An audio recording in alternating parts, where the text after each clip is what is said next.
Evangelho de João. E aqui ele vem tratando e dando já alguns indícios daquilo que ele ia tratar.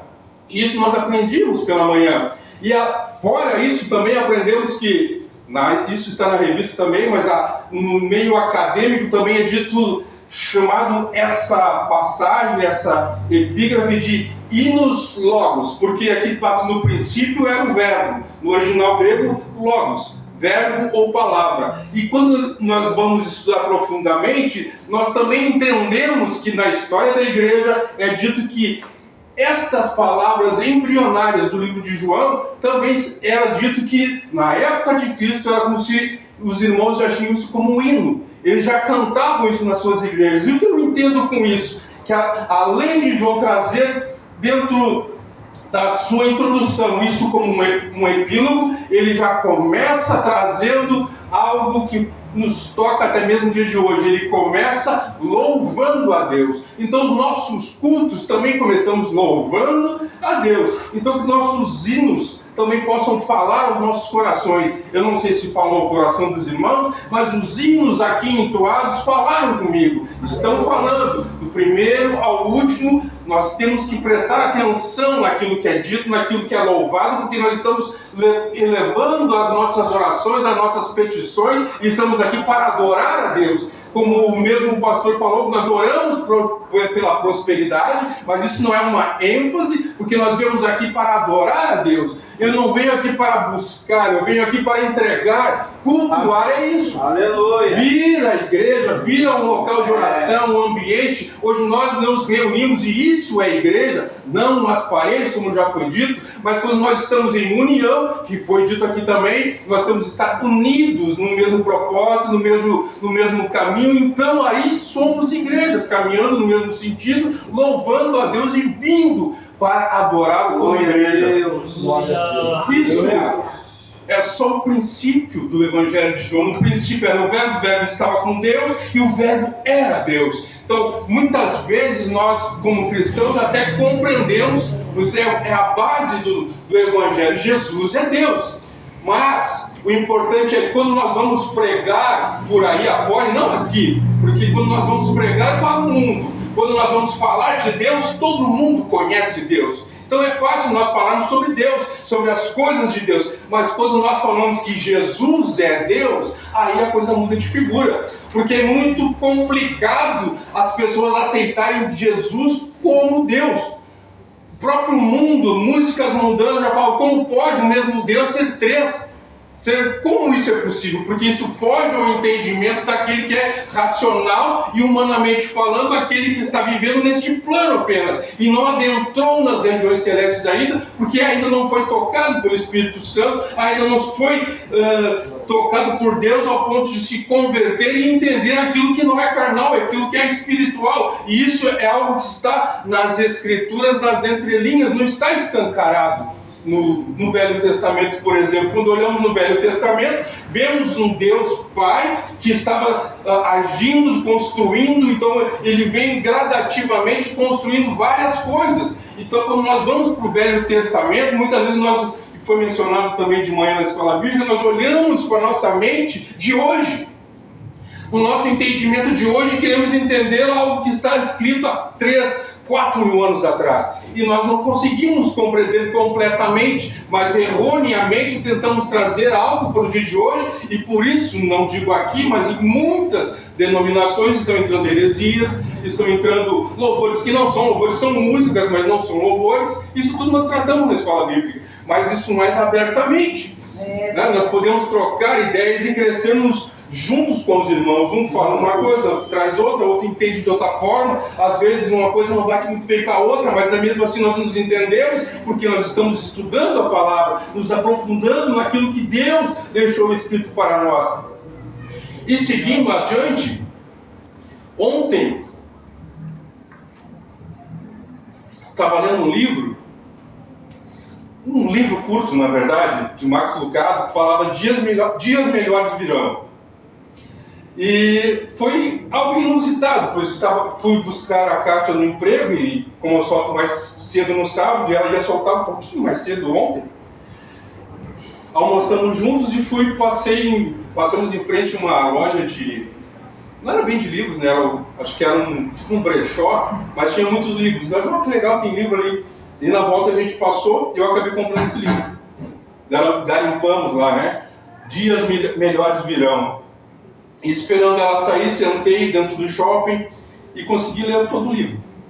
Pois era curto, né? Mas o interessante é que isso falou muito ao meu coração, porque é algo que talvez muitos de nós possam estar passando, é algo que passei nesses últimos dias de muitas dúvidas, lutas internas, e todos nós temos isso, de dúvidas que vêm e lutas que sobrevêm.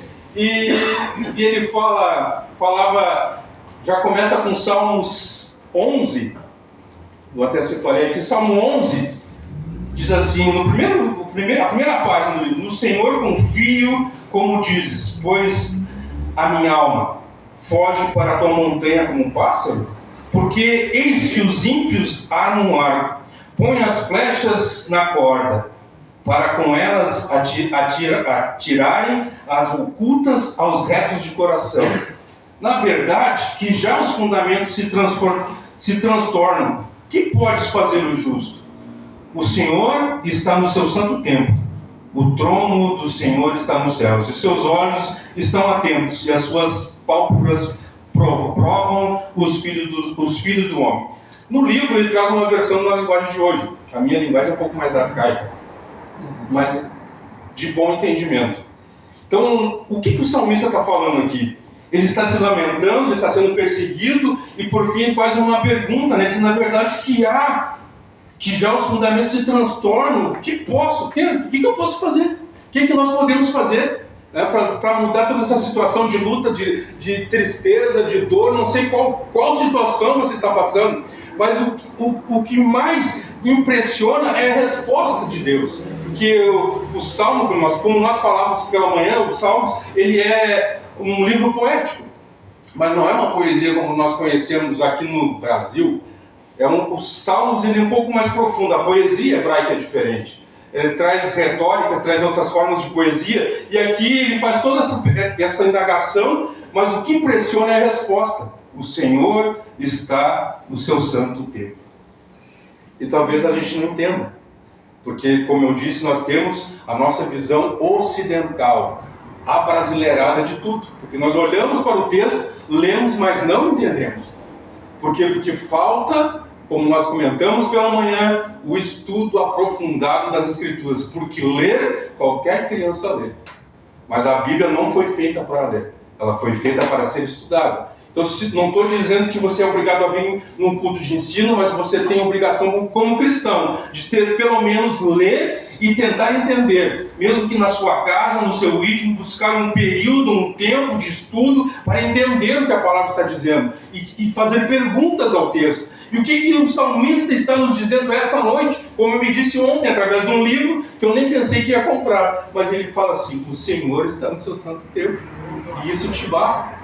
Deus está sentado num alto e sublime trono, e isso nos basta, porque nós passamos por lutas, e quem não passa? Nós passamos por aflições, mas quem não passa? Nós passamos por tantas provas, mas quem não passa? Nós passamos por tudo isso neste mundo, por doenças, coisas, e vamos passar até mesmo pela morte, se o Senhor não voltar antes.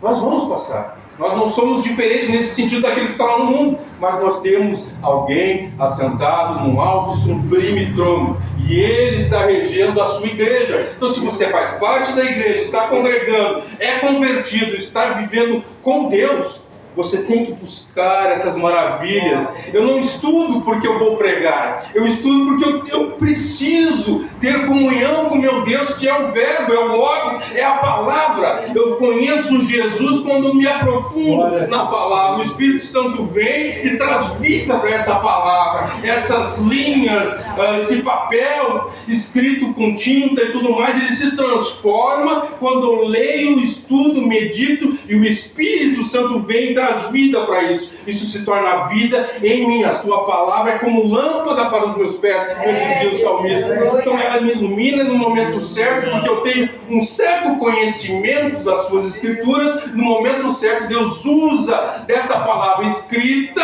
através do seu Espírito ele traz a memória, porque o próprio Jesus disse que ele traria à memória aquilo que ele ensinou, que Jesus nos ensinou nas escrituras. Nós somos chamados de o povo do livro, o povo da Bíblia, mas muitos de nós lê, não entende ou não estuda. Mas a profundidade da palavra, ela faz com que eu entenda que Deus é muito mais do que apenas uma palavra escrita e muito mais profunda. Por exemplo, no de manhã nós falávamos por alguns outros termos que o hebraico é 10 vezes mais profundo que o grego, mas o grego é muito mais profundo que o português, porque o português, de certa forma, ele é pobre em algumas coisas. Algumas palavras podem ter dois significados, como nós mencionamos de manhã, tem manga de camisa e tem manga de fruta, tem calça de roupa, mas tem calça que a gente calça, mas não é calça, é uma bota, digamos, nós calçamos a bota, né? Então o português tem disso, mas a palavra que nós lemos hoje pela manhã, ela era ambígua no seu original, ela tinha vários sentidos, no mínimo 3, e o autor aqui, João, ele falava disso, se não me engano, deixa eu ver. João falava sobre isso. E no versículo 14, o verbo se fez carne, habitou entre nós e vimos a sua glória, como a glória do unigênito Pai, cheio de graça e de verdade. E ele vai discorrendo em outros termos, e um dos termos que ele usa, ele tem 3 significados no português. Mas no original ele já tinha essa intenção quando escreveu. De que a luz veio ao mundo e as trevas não podem apagar essa luz. E traz toda essa ambiguidade que, se nós não estudarmos, nós não entendemos. Nós olhamos superficialmente. Isso é que a maioria do cristão faz. Ele pega a sua Bíblia, lê, interpreta daquilo que pensa na sua mente, mas não se aprofunda no que diz realmente a palavra, no seu original, no seu contexto, naquilo que a palavra realmente diz lá quando Deus veio e falou ao profeta, digamos assim, né? Quando Deus vai e fala com João, aqui tem muito mais coisas, irmãos, que quando João escreve, isso já é uma resposta a algo que estava surgindo, uma heresia que estava surgindo dentro da igreja, que eu não vou usar os nomes técnicos aqui, mas que algumas sobrevivem até o dia de hoje, como nos Mormons, nas Testemunhas de Jeová. Isso continua vivo até hoje, porque entrou lá no começo, mas João já vinha rebatendo isso.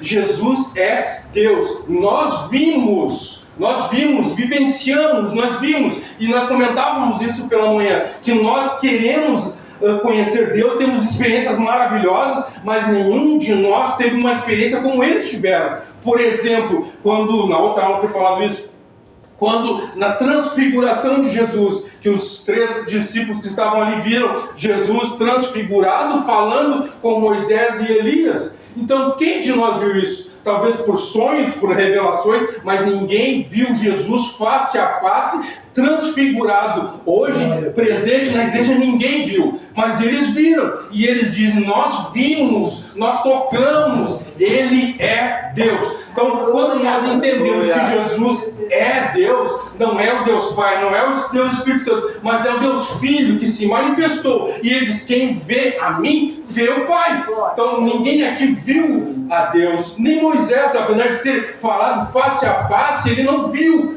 como nós vimos um ao outro. Mas quem viu Jesus, viu e conhece Deus. E hoje, para vermos Jesus, conhecermos Jesus, é só pela palavra. Então, se nós não nos aprofundarmos neste verbo vivo, nesse logos, nós não vamos conhecer Deus profundamente ao ponto dele fazer mudanças reais e significativas em nossas vidas. Nós queremos, nós buscamos, mas às vezes nós deixamos, pecamos, porque não buscamos o quanto deveríamos. Porque qual é a tua motivação de estar aqui essa noite? Eu não sei o que tu veio buscar, mas eu sei que, como nós já falamos no princípio, o objetivo do culto é cultuar a Deus, é vir entregar, não é vir buscar.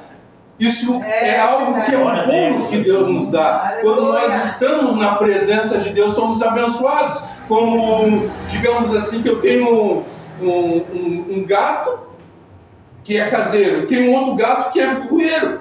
Aquele gato que é caseiro está sempre perto de mim. Aquele gato está sempre recebendo carinho, está sempre bem tratado, sempre cuidado. Aquele que vive na rua é um gato meu também, mas ele vive na rua, está sempre machucado, sempre sofrendo, sempre com fome. Quando ele chega em casa, ele consegue um pouco de carinho, mas aquele que está próximo, 24 horas. Então você consegue entender aqui o que o salmista quer dizer por aquele que habita no esconderijo do Altíssimo, a sombra do Onipotente descansará. Isso ele faz referência ao tabernáculo, porque quando eles estavam fazendo esse louvor de adoração, ele vivenciava que os levitas e os sacerdotes descansavam próximo da arca, próximo ali do tabernáculo, onde não era o tabernáculo ainda, descansava a sombra do Onipotente. É uma metáfora. Isso é a beleza dos salmos, das poesias hebraicas, que quando nós trazemos para os nossos dias, nós vemos que aquele que descansa, que está na presença do Senhor, que está buscando e não está pedindo nada em troca, está buscando porque ama, porque quer conhecer Deus mais e mais. Isso faz toda a diferença em nossas vidas, que passamos por momentos de luta, ainda que eu ande pelo vale da sombra da morte, não temerei mais algum, porque o Senhor está comigo. Isso o salmista está dizendo. Não importa a circunstância, o que importa é para onde estou indo, quem está comigo, o que eu estou passando não importa, mas eu sei que Deus está comigo. Eu estou com Deus porque eu amo a Deus. Não importa as circunstâncias, as lutas, as dores, mas eu sei para onde estou indo, eu sei para onde Deus está nos levando, eu sei o que Deus quer para a igreja, eu sei por quê? Porque eu busco o conhecimento de Deus, busco nas Escrituras. E Colossenses 2,9 fala assim: porque nele habita corporalmente toda a plenitude da divindade. Isso fazendo referência a Jesus Cristo, né? O apóstolo Paulo fala que em Jesus habita corporalmente, né, toda a plenitude da divindade. Então Deus abriu mão da sua glória, semelhante a um homem. Isso tudo a gente sabe. Mas quando nós vamos nos aprofundando e nós vemos isso, e vemos isso como um reflexo, porque ele cobra isso de nós também. O que fala, foi citado também hoje ali, João 3,16, que Deus amou o mundo de tal maneira que Deus o Filho unigênito para que todo aquele que nele crê não pereça, mas tenha vida eterna, que é um versículo chave da Escritura que todo cristão deveria conhecer. Ele está falando que Deus amou o mundo de tal maneira que Deus, seu Filho unigênito para todo e não pereça, mas tenha a vida eterna. Então, mas lá, se não me engano, em 1 João também 3,16, ele fala que assim como ele amou, nós também devemos amar. Assim como ele se doou, nós também devemos nos doar. Então isso é a cobrança, porque se nós somos filhos de Deus, nós somos filhos não como Cristo. Cristo foi gerado em Deus, não foi criado. É isso que nós aprendemos nas lições. Jesus é filho, é Deus, mas ele não foi criado, ele foi gerado em Deus. Ele é a palavra de Deus que estava em Deus e se fez carne, abriu mão da sua glória. Então, quando nós somos adotados por Deus, somos adotados, e Deus nos toma como filho, então se nós somos filho, agora nós temos um nome a zelar. Não mais aquele nome do Velho Testamento, né, que o israelita seguia, mas o nome de Jesus. Agora nós temos que louvar e engrandecer este nome. E é esse nome que nós não devemos usar em vão. Nós somos filhos de Deus. Então devemos agir como tal, agir como Deus, pagar o preço e seguir nessa caminhada sendo luz, sendo paz, sendo amor, sendo um pequeno Cristo. Que a palavra cristã, na sua etimologia, significa isso: pequenos Cristos. Não sou perfeito, mas buscamos a santidade, somos separados para isso. Deus te separou, Deus te santificou para isso, Deus te chamou para isso, para pregar o Evangelho e ser um cristão, ser um pequeno Cristo na vida daquele que não conhece a Jesus, aquele que ainda vai se tornar também um pequeno Cristo. Eu não quero me estender, mas eu creio que Deus está presente hoje em nossas vidas, através do Espírito Santo. Por isso, não que somos pentecostais, mas em todas as igrejas que pregam a palavra de Deus, que receberam a Jesus como Salvador, que Jesus está presente no seu meio através do Espírito Santo, nós somos o povo de Deus nessa terra, nós somos representantes do divino nessa terra, nós somos, irmãos, a profundidade que é, se eu fosse trazer tudo aquilo que Deus colocou no meu pensamento, no meu entendimento dessa noite, nós falamos sobre o tabernáculo pela manhã, que Jesus tabernaculou na terra. Então não é em vão que ele usa essa palavra que nós traduzimos como tabernáculo, porque o corpo nosso também é como um tabernáculo. Então nós olhamos para o tabernáculo no Velho Testamento, também faz uma alusão ao próprio Cristo, mas também faz uma alusão a nós. Então tudo aquilo que está no tabernáculo tem um significado, tudo aquilo que está ali. Então a importância de nós conhecermos a palavra, por exemplo, só para dar um gostinho, digamos assim, algo que é bem simples, mas também é muito esplêndido, pelo menos na minha concepção, é a Arca da Aliança. O que era a Arca da Aliança? Quando Deus manda Moisés fazer o tabernáculo, os seus utensílios, conforme o que ele viu nos céus, ele fala assim: faz a Arca da Aliança de madeira de acácia, forra ela com ouro ao seu derredor, e a tampa propiciatório vai ser de ouro puro, batido. O que isso significa? O que tinha dentro da arca? Maná, as tábuas da lei e a vara de arame que floresceu. E o que isso significa? Quem é o pão que desceu do céu? Jesus. Quem que é a lei? É a Bíblia. E o cajado? A autoridade. Isso tudo está dentro da arca. Só que a arca é feita de quê? De madeira de acácia. A madeira de acácia é uma madeira, se for estudar, tu vai ver que a madeira de acácia é uma árvore que dá em todo mundo, de espécie diferente, mas todo mundo tem árvores que são chamadas de madeira. A própria sarça, a sarça é um tipo de acácia. E é essa madeira que ninguém gosta de trabalhar, que Deus manda pegar, porque ela tem muito nó. Vocês estão pegando já? Ela tem muito nó. E ele manda eles pegar essa madeira, trabalhar ela e cobrir com ouro. E dentro dessa arca estavam essas coisas. E a tampa vinha por cima, ou seja, a madeira dura, que não é difícil de trabalhar, somos nós. Somos nós somos difíceis de trabalhar, todos nós somos. Até como a metáfora da ovelha também é difícil, mas somente nessa, só para terminar. Então, ali, na Arca da Aliança, onde Deus se manifestava, havia o ser humano revestido da glória de Deus, para poder estar ali, para poder carregar a palavra, para ter autoridade e ter o maná, Jesus Cristo, que veio do céu. E ali, no meio dos querubins, Deus falava.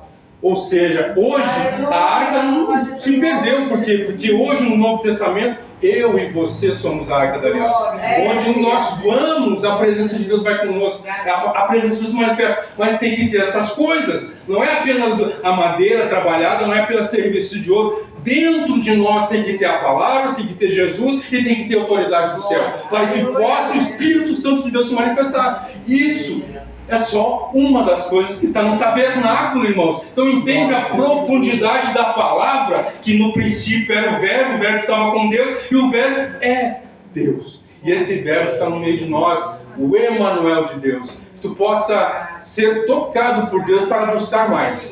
Aleluia! Para entender mais da palavra do Senhor.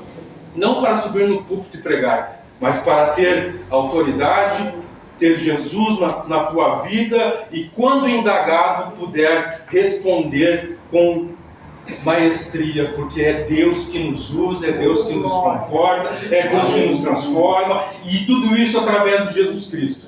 Então, que nós possamos entregar nas mãos dele as nossas vidas realmente, pois fomos comprados por um alto preço pelo sangue de Jesus, o sangue do próprio Deus que se fez carne. Pois se não fosse o próprio Deus se fazer carne, não teria como ser pago os preços pelos nossos pecados. Então, que tu entenda que ler apenas não basta.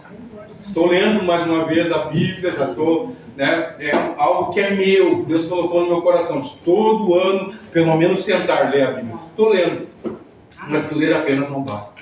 Então, cada vez que Deus surge alguma dúvida, a gente procura se aprofundar, pesquisar e entender o que Deus está falando. Então, que essa noite Deus possa tocar no teu coração, de aprender mais de Deus, da forma de Deus colocar na tua vida, seja pela escola bíblica, seja por um curso teológico em Antioquia, seja por um conhecimento a mais. Pesquisem, busquem, estudem a palavra, não fiquem apenas no raso. Deus tem profundidade para nós. E aproveito a ocasião também para pedir perdão também por esse período final do ano para esse, que a gente não pode estar tão presente como a gente gostaria de estar com os irmãos, porque nós fazemos um plano e acaba acontecendo algumas coisas, e isso tudo vai causando também em nós, como eu disse, que algo precisava das lutas, dificuldades, e aí esse livro caiu como uma luva, e foi Deus que colocou, porque do nada a gente foi ali, pegou e eu li ali,